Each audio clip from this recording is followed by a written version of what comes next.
If I were to give you the year of 1857, nearly 200 years ago, off by maybe 25 years or so, you would have said to yourself the world was completely different as it was, and it would probably be a lot of nice people.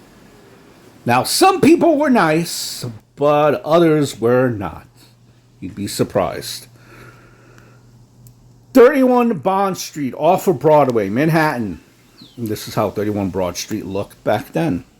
And one of the occupants of 31 Broad Street was Harvey Burdell, and we're going back to 1857, had come to New York City in 1834 to join the dental practice of his brother John.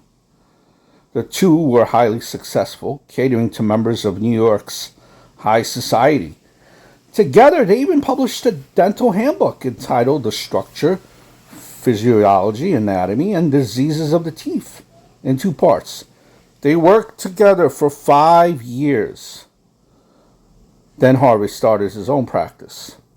Though his dental practice was thriving, Harvey made most of his money in banking and real estate speculation. While successful and highly regarded uptown, Burdell was also well known in the Bowery, where he would often went to gamble and visit brothels. He was also known to service the dental needs of prostitutes.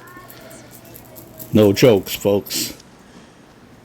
Working in his Bond Street neighborhood and to take his fee in trade. Sometime around 1854, Harvey Burdell met and began a whirlwind courtship with a young widow named Emma Cunningham. She was born Emma Hempstead in Brooklyn, New York in 1818. Her father was Christopher Hempstead, was a poor but devotedly religious rope maker. There is Emma Cunningham. Emma knew from an early age that she wanted more out of life, and as a teenager, using her beauty and sexuality became her social climb. She married George Cunningham, 22 years her senior, who inherited a successful distillery from his father. In 1844, the Cunninghams moved to a townhouse on Irving Place in Manhattan and became part of the upper middle class society.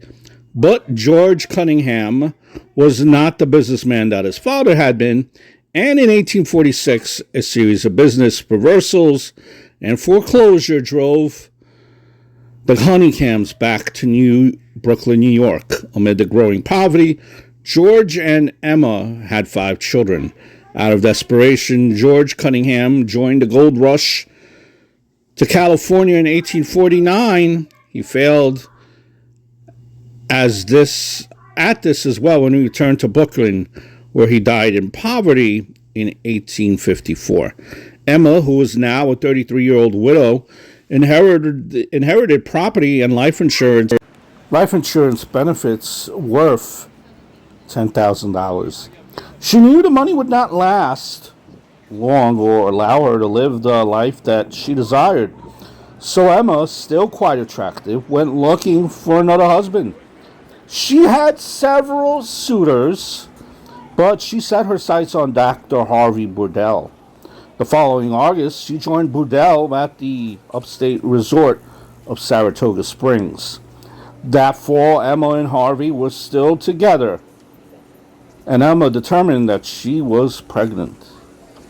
Burdell persuaded her to have an abortion, may have actually performed the operation himself. Around this time, Burdell leased Emma the house at 31 Bond Street, and she and her 5 children moved in. She ran a boarding house in the 4-story building with Dr. Burdell. There's Dr. Burdell, keeping his own room and dentist office on the 2nd floor. Also living in the house was a tanner named John Eckel and an 18-year-old poet and banjo player, George Snodgrass. By 1857, the relationship between Emma and Harvey had grown strained, to say the least. Emma was intensely jealous of Burdell's 24-year-old cousin, Dimas Hubbard, who was a frequent house guest. She was also no doubt aware of his trysts with the female patients at his dental office. He was having some hanky-panky, allegedly. They had frequent arguments, and Burdell no longer ate at Emma's table, preferring to take his meal to a nearby Lafargue house. That is Mr. Eckel, before mentioned, who was at the boarding house. And then we're going to see George Sodergrass' next picture, who was the banjo player, both living at the house there. About 10:30 on the night of January 30th of 1857, the man living at 36 Bond Street, a neighbor, heard a blood-curdling cry of murder, but could not tell where it came from. The following morning, the boy hired to start the fire in Dr. Burdell's office. Well, he opened the office door to find the doctor mutilated body lying face down on the floor in a pool of blood, with blood splattered more than 5 feet up the wall. The body was examined, and it was determined that the doctor had been strangled with a object and stabbed 15 times with a long, slender knife.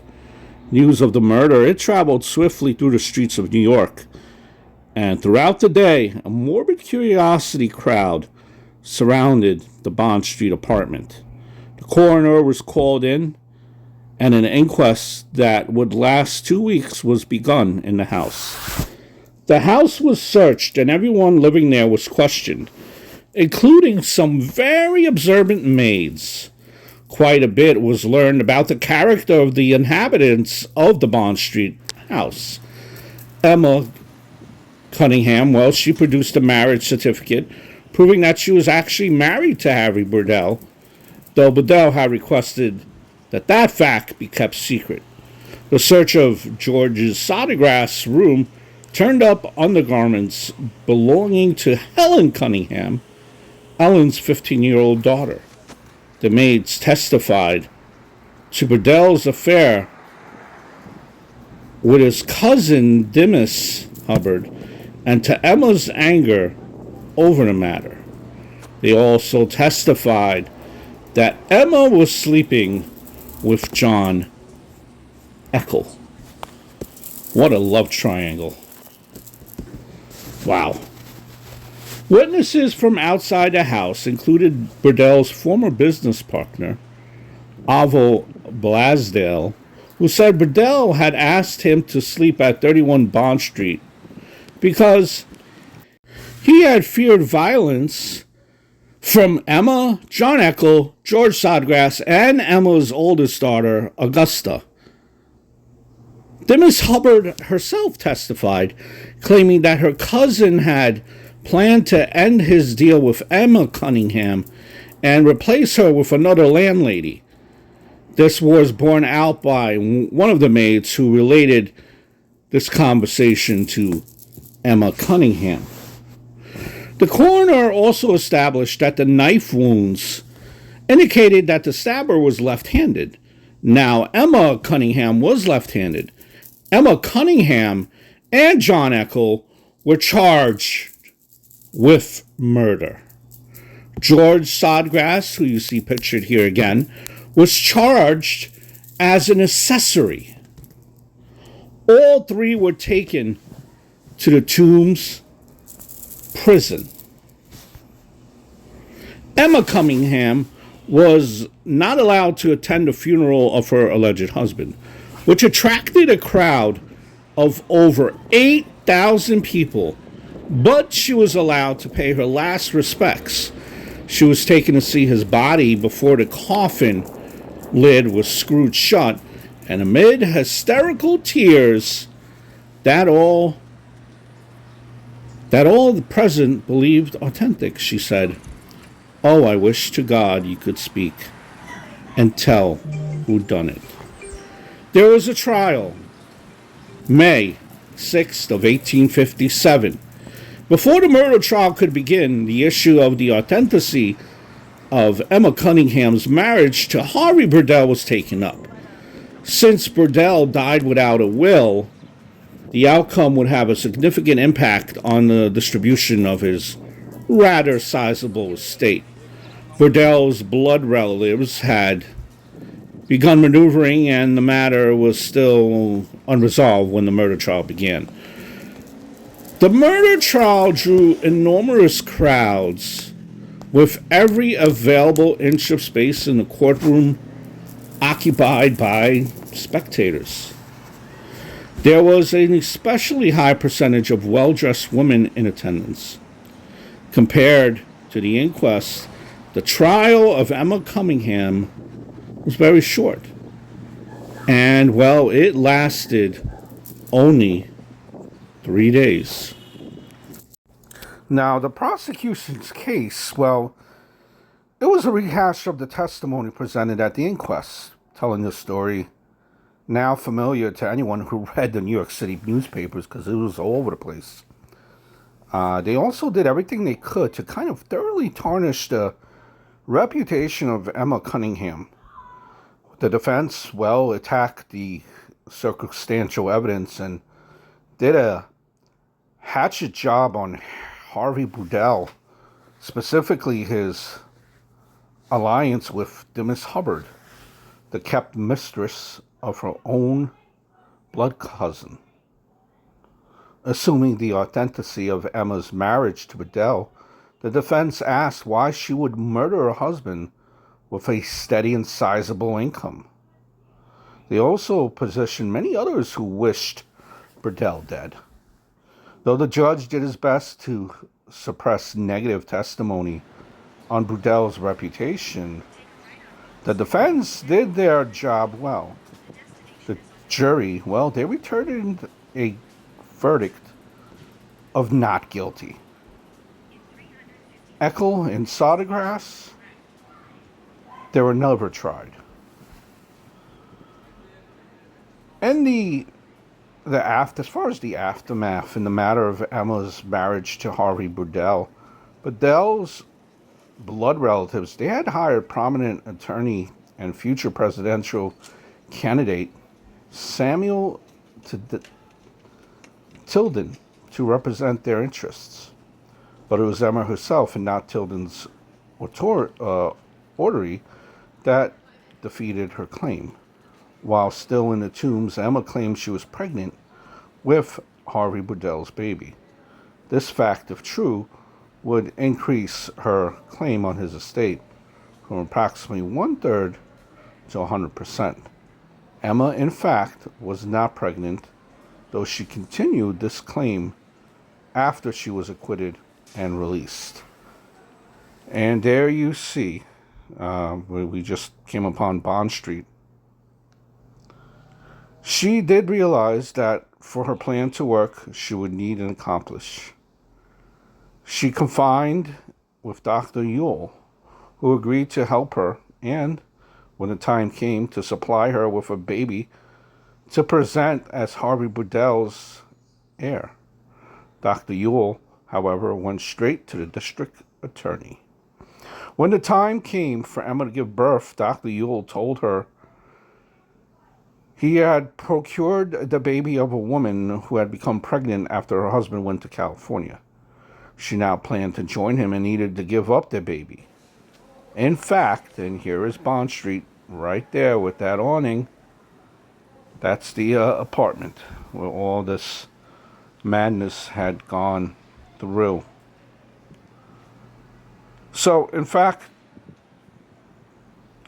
so they had a baby that she could use. And in fact, the district attorney had gone to Bellevue Hospital and borrowed the baby of an indigent mother.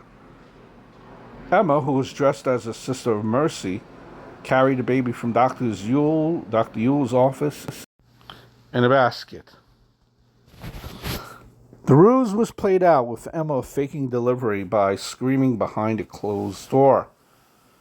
Emma, what are you doing? But when Dr. Yule emerged with the baby, policemen entered the room and charged Emma with fraud. The charge was eventually dropped, but it was enough to invalidate her claim of marriage in the eyes of the surrogate court. After seeing that her daughters were taken care of, Emma left for California. She married again in 1870 and was widowed again 13 years later. She moved back to New York, where she died in poverty.